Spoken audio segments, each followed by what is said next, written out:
Hi there, I am Thiga Urist, best known for covering print and homebrew monsters from 5th edition Dungeons & Dragons. Today, however, I have something new mechanics, that is.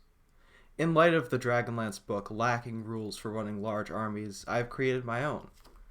Though these rules were catered to D&D, with your help, I can expand them to other systems such as Pathfinder, regardless of this OGL nonsense. I'm aware the visuals are lacking, but they will illustrate my point just fine. The full rule set can be found in the description below. How do we run an army of monsters without running each individual monster? We'll have to treat all soldiers as one large entity, which I call a legion. Legions are composed of many mechanically identical monsters. If there are multiple types of soldiers in your army, they have to be broken up into separate legions.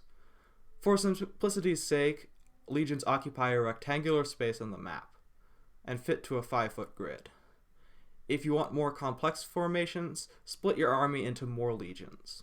Soldiers in a legion move at the same time, take actions at the same time, and attack at the same time.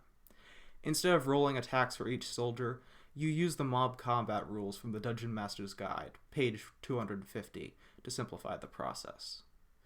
Figure out how many soldiers are attacking, and use mob combat rules to see how many of them hit. Then, figure out how many hits you would need to kill an enemy soldier.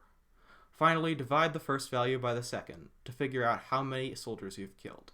Soldiers can only attack if they can reach the enemy. For melee fighters, this means they can only make as many attacks as they have soldiers within range, and can only kill as many enemies as are within range. This puts melee legions at a serious disadvantage, but I have an optional rule to deal with that.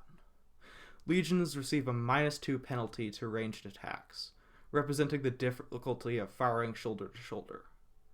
They can avoid this penalty by reducing their movement speed to 0 at the start of their turn. When soldiers die, their legions shrink away from whatever killed them, since the nearest soldiers are most likely to die.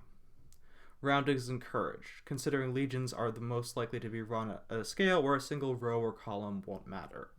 How close your soldiers are to each other matters.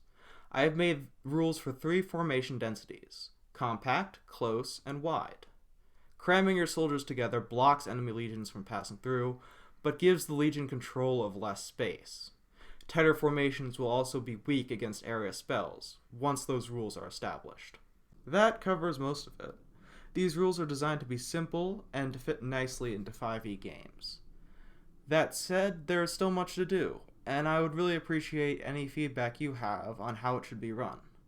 I'm still figuring out rulings for things like large-sized soldiers, effects, and balancing, and I would really like to hear from you as well. Thank you for making it to the end of this video.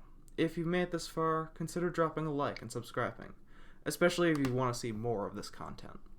These rules, as well as these videos, are passion projects, so I won't quit out of lack of interest.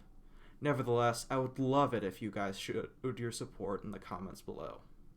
Brew merrily, until we meet again.